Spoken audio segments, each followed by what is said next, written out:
kedatangan saya ke sini, menurut Pak Didi, yang penting bukan ceramahnya, yang penting doanya. Sing penting mah dongane ini, dari ceramah gampang. Ya, sing penting ku dongane bisa hadir, bisa teka, bisa tengah kena. Oleh karena itu, maka sebelum saya berceramah, perlu saya sampaikan dulu doa saya kepada Allah Subhanahu wa Ta'ala. Mudah-mudahan Bustami kayak bener wis turun. Ya. Mudah-mudahan Ananda Mahardika Prayoga sesudah disunat ini cepat sembuh dan mudah-mudahan besoknya kelak menjadi anak yang soleh, yang bisa membahagiakan orang tuanya, bisa bermanfaat untuk agamanya, untuk bangsanya. Amin ya robbal alamin. Itu yang paling penting. Bapak-bapak dan ibu-ibu sekalian, nanti Ananda Mahardika Prayoga setelah umur 15 tahun, sesudah balik, sudah tidak wajib lagi mengucapkan syahadat. Wajib orang masuk Islam itu setelah akil dan balik. Setelah cukup usia 15 tahun, sehat rohani dan jasmani, itu baca syahadat. Nah, nanti kapan Ananda Prayoga baca syahadatnya? Nunggu 15 tahun? Enggak, sudah. Ini otomatis Ananda Mahardika Prayoga sudah dinobatkan masuk Islam. Nanti ketika umur 15 tahun tidak perlu lagi baca syahadat di hadapan orang banyak dan disaksikan. Sudah otomatis. Otomatisnya itu sebetulnya sejak dahulu juga sudah mulai dihitung. Ya, ketika orang tuanya mengandung tiap malam baca Al-Quran, ya, supaya anaknya itu lahir dengan selamat dan baik, dibacakan surat Yusuf setiap malam supaya anaknya ganteng, dibacakan surat Maryam supaya anaknya benar, dibacakan surat Luqman supaya anaknya wis bener, ganteng, pinter, wis pragat nih. Ya, begitu lahir ji azani, betul? Sebelah kanan adzan, telinga kiri di iqomati. Setelah umur berapa sekarang nih? Umur berapa? 8 tahun, 10 tahun. Disunati, selesai, sudah. Menjadi anak muslim, tidak perlu baca syahadat lagi, udah jadi anak Islam. Kemudian lagi, istilah bahasa Jawanya ini sunat. Jare wong Arabe khitan. Artinya kulupe ditugel. Wis artinya mana mah. Jadi sunat-sunat ning bahasa itu maknanya khitan.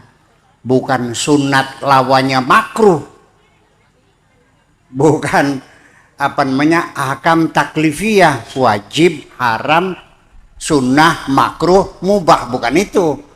Kalau sunnah itu mah maknanya kalau dilakukan dapat pahala, kalau ditinggalkan tidak dapat apa-apa. Kalau makruh, kalau dilakukan tidak apa-apa, kalau ditinggalkan dapat pahala. Dudu sunat pun, sunat bahasa Jawaku artinya khitan. Bapak-bapak dan ibu-ibu sekalian, pertanyaan saya sebelum nanti bapak-bapak, ibu-ibu boleh bertanya kepada saya. Yang kita ke depan 1,5 jam lah, setengah jam kita ceramah, 1 jam kita dialog. Saya mau tanya dulu. Kapan manusia pertama kali disunat? Tahun pira anak kewajiban sunat? Ternyata bapak-bapak, ibu-ibu sekalian, sedurungnya Kanjeng Nabi lahir, sebelum Nabi jadi Rasul, tradisi sunat sudah ada. Namanya kearifan lokal. Tradisi sunatku wis anas sedurungnya Kanjeng Nabi jadi Rasulullah. Jadi syariat sunah niki dudu ujug-ujug gedebuk tekasing langit pada zaman Kanjeng Nabi. Sebelum Kanjeng Nabi kabung pada sunat. Nah, sehingga nalikane ana wong disunati, wong Islam kan pada takon sambir apa daging waras diketok. Untuk apa dipotong? Gitu. Ternyata dijawab bahwa sunat itu untuk menjaga kesehatan dan meningkatkan kelezatan. Satu, untuk kesehatan, kedua untuk meningkatkan kelezatan. Woi, saya di kandang kayak bocah cilik. Paham dewek ya? Nah ini, Bapak sekalian, jadi arti ini bahwa agama Islam niki sing sampeyan akui, sing sampeyan jalani niki syariatnya ki beli ujug-ujug mudun sing langit ning tangannya Kanjeng Nabi, tapi syariat, tradisi, budaya lokal, ya apa namanya, kebijakan lokal, kearifan lokal itu tidak ditolak oleh Islam, tidak, tapi diakomodir, diakui. Jadi kita ngomong rada dhuwur titik ini bahwa ternyata saya masih sering mendengar orang mengatakan apa itu kearifan lokal, itu bid'ah, itu musyrik. Jadi apa saja yang namanya tradisi-tradisi kita ditolak semuanya. Kata siapa? Agama Islam niku Pak menghargai budaya lokal. Paham betul? Punten. Adat istiadat hajatan mengkenen. Ya, memanggil mubalik, pasang panggung, khitanan segala macam. Di sini ibu-ibu malam hari duduk di halaman rumah, laki perempuan campur. Ini apa ini, haram itu? Ini kan haram, ini kan mau ora. Paham belikin ke? Ibu-ibu ke sawah enggak? Ibu-ibu pergi ke sawah enggak? Ibu-ibu nungguin warung enggak? Dagangan enggak? Wong wadon makaya beli. Enggak nurut kaya ning kana, wong wadon niku mah dikunci sinjaba konon. Nah, artinya bahwa ibu sekalian, bahwa ketika Islam datang, budaya lokal, kearifan lokal itu tidak seluruhnya dibuang, tapi diseleksi. Sing bagus ya dirangkul, sing blesak ya dimodifikasi. Nah, modifikasi tradisi lokal supaya kita nyaman sebagai bangsa Indonesia dan sebagai umat Islam. Jangan sampai Islam dan Indonesia diadu kongkot tukaran, nggak bisa dong. Bagaimanapun Indonesia, keindonesiaan dan keislaman harus setara, ya, sinkronisasi, harmonisasi antara keindonesiaan dan keislaman sebagai pijakan kita bersama untuk menatap masa depan. Kan begitu? Iya boleh. Setuju boleh? Iya, kok sampai dadi wong Islam, sampai dadi wong Indonesia. Ngajakan dari wong Islam dibuangnya kabeh. Nah, niki kadang-kadang harus ada batas-batas yang jelas, ya. Semuanya memang dipersatukan dalam kesetaraan, tetapi mesti kita membedakan mana agama, mana budaya. Aja sampai asal berbau datang dari sana disebutnya sebagai agama. Punten kin Mbah, terngomongin ke. Nalikane sampeyan nginung banyu aqua, ngerasa oli ganjaran beli? Ora, tapi bakal minum banyu zam-zam ngerasanya oleh ganjaran. Ayo, iya boleh. Mangan pelem mana ganjarannya boleh? Bakal korma. Nah itu ini dari mana? Bakal nggak sarung, kalau pakai sarung ada pahalanya nggak? Kalau pakai jubah, jadi itu artinya kita mesti ada jelas bahwa ini budaya, ini agama. Budaya sebenarnya tidak mesti dimusuhi, dirangkul. Kulaga pada Pak, saya juga sama setuju. Namanya ngunjung atau mapagsri ya, ngunjung. Itu di makam Pak, di makam. Nanggap organ tunggal sambil joget-joget di atas makam. Saya juga punya perasaan tetapi ya saya tidak perlu mengatakan ini haram, ini bid'ah, ini musyrik, enggak usah. Dengan bahasa-bahasa begitu tuh, saya lebih senang berbicara kepada anak-anak muda yang joget-joget di atas kuburan. Begini, anakku, engkau teganian menari-nari di atas makam nenekmu. Belum tentu nenekmu sedang dapat nikmat. Kalau dia sedang digebukin malaikat, kamu tega menari-nari di atas kuburan nenekmu? Mikir. Tegal silang joget-joget kuburan makam yang bok ini sing lagi dipandungi malaikat kok. Buru-buru untuk nggak kena koplok sih. Dia itu dengan bahasa yang logis ya. Dan sekarang sudah banyak di desa-desa yang lain acara mapagsri, acara segala macam. Apalagi mapagsri apa nadra masajid mana mapagsri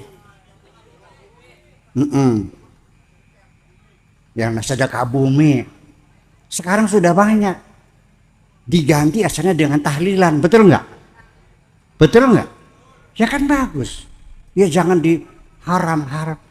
Karena Islam juga sama, tidak semua syariatnya itu ujuk-ujuk gedebuk turun dari langit, tetapi mengakomodir kearifan lokal.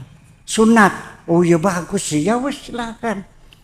Kemudian lagi seperti apa? Seperti tradisi-tradisi orang Arab kalau habis bergaul dengan istri ya, habis muasyarah bil ma'ruf, setelah gaul dengan istri itu mereka mandi ditanya, kenapa kamu tiap malam mandi terus? Apa enggak takut kena rematik? Oh enggak, mandi ini refreshing supaya seger kembali. Lan tuli bisa mindo. Jambo iya, bisa nyadon. Ya, kalau nggak mandi dulu nggak bisa Pak. Dicoba bener, enak, fresh, badan sehat. Oh ya sudah, diakui itu sebelum Nabi diangkat jadi Rasul tuh tradisi mandi junub tuh sudah ada. Tidak dibid'ahkan, tidak ditolak, ya sudah bagus, diterima, disyariatkan menjadi mandi jinabat atau mandi junub. Paham Pak? Iya. Termasuk lagi, saya cerita dulu. Ibadah haji yang menjadi rukun Islam. Syahadat, zakat, sholat, puasa, haji. Rukun Islam kelima. Sebelum Nabi lahir sudah ada. Orang haji sudah ada. Ya. Kemudian lagi bahwasanya ibadah haji itu kalau dipikir-pikir bapak-bapak, ibu-ibu sekalian, tidak lebih persis seperti anak-anak bermain-main kok. Saya mau cerita, suatu ketika ada orang Kliwon. Tahu Kliwon? Tasikmalaya. Dulu orang kaya punya uang, bisa naik haji kapan saja. Banyak dulu orang naik haji, jampi sholat belum bisa. Ngambil pikir. Belum tahu cara sholat tapi naik haji karena punya uang. Dan dulu belum ada PHBI. Pokoknya asal punya uang, lunas berangkat. Nah, suatu ketika pulang dari haji ditanya, Haji, bagaimana kesannya? Bagaimana kesan apa? Oleh-olehnya apa haji ini apa yang gitu. Dijawab gini, kata bahasa Kliwon, aduh getunrang. Artinya saya kecewa sekali. Kenapa kecewa? Ternyata saya kira naik haji itu apa? Segitu mahalnya jual sawah 2 hektar. Dulu kan 2 hektar naik haji itu. Sekarang mah cukup 20 bata ya. Dulu mah 2 hektar, Pak. Iya. Ternyata tekang kana kayak bocah dolanan. Ternyata setelah saya sampai di sana persis seperti anak main-main. Di sana tuh camping-campingan, pasang tenda, muter-muter ngelilingi bangunan, lari-lari mondar-mandir, nyerawat siapa? Kena beli batu ke? Yakin nggak kita balang jumrah itu kena jidatnya setannya? Enggak. Memang ternyata apa itu? Itu adalah napak tilas. Napak tilas perjalanan seorang manusia yang mencari Tuhan. Namanya Nabi Ibrahim. Kanjeng Nabi Muhammad itu syariatnya ya mengikuti akidahnya, milahnya milah Ibrahim. Fattabi' millata Ibrahima Hanifa. Kenapa kepada Nabi Ibrahim? Karena konsep-konsep ketuhanan yang Maha Esa sempurna di tangan Nabi Ibrahim. Artinya kepasrahan total kepada Allah di tangan Nabi Ibrahim. Tanpa penyanggalan, nurut 100%, tidak berkeluh kesah, tidak bertanya, tidak menyangkal. Sampai disuruh menyembelih anaknya pun dilaksanakan. Paham bikin? Iya. Nabi Sulaiman masih gede nafsunya. Ya, ngancam burung wudu tak peletuk ndase bakal balik awas sira. Iya kan? Nabi Musa juga dosa galak. Nabi Musa kali mukul orang Pak langsung KO. Dak bleg langsung mati. Karena pukulannya yang luar biasa. Itu Nabi Musa. Nabi Ibrahim adalah salah satu seorang manusia yang berhasil mendeskripsikan Tuhan secara sempurna. Nah pulane wis cukup raup sing kangelan Nabi Ibrahim sampai keduman enake bae kari napak tilas bae. Gitu, melayu-melayu kan gitu camping-campingan. Ya malam-malam perenungan Nabi Ibrahim itu di Arafat itu ya pakai tenda-tenda. Ya, lari-lari bolak-balik sa'i itu mencari air dan sebagainya dan sebagainya. Itu sebelum Kanjeng Nabi diutus sebagai rasul, tradisi haji sudah ada. Kenapa penyembahan berhala dibubarkan? Kenapa tradisi-tradisi menyembelih anak, mengubur anak perempuan dihapuskan? Tapi kenapa haji dipelihara? Karena itu menghasilkan uang, menghasilkan duit. Orang Arab dengan kipas-kipas saja tiap tahun ngurusin orang haji bisa makan, Pak. Ngantil beli. Kalau di desa apa di depan mainnya nih? Kalimati, Ujung Semi. Kalau desa Ujung Semi setiap tahun ada orang berkunjung 50 juta setahun, makmur sampean ke. Kipas-kipas. Iya. Yang dagang rujak laku, betul nggak? Tukang beca Yang punya rumah kontrakan makmur. Ya. Wajal af'idatan nasi tahwi ilaihim. Doa Nabi Ibrahim, jadikanlah tempat ini disukai oleh banyak orang. Nah, makanya karena itu menghasilkan ekonomi, kemakmuran, ya sudah. Penyembahan berhalanya dibubarin, tapi ibadah hajinya dipelihara, dijadikan syariat. Itu semuanya seperti itu. Jadi Bapak sekalian, artinya yuk sekarang kita ke depan, bagaimanapun kita orang Indonesia, betul nggak? Agama kita apa? Islam. Indonesia dulu apa Islam dulu? Ayo. Sebelum bertanya saya tanya dulu. Mana yang dulu? Islam dulu atau Indonesia dulu? Begini. Ketika Allah berfirman, wa idza sawaituhu wa nafakhtu fihi mir ruhi faqa'u lahu sajidin. Ketika bentuknya sudah sempurna, wa idza sawaituhu, sudah kesempurnakan, wa nafakhtu fihi min ruhi, dan kutiupkan ke dalamnya dari rohku.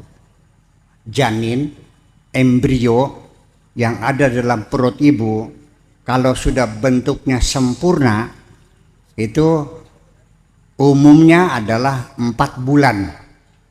Bulannya wong kene bakal rabine meteng 4 bulan, acaranya apa?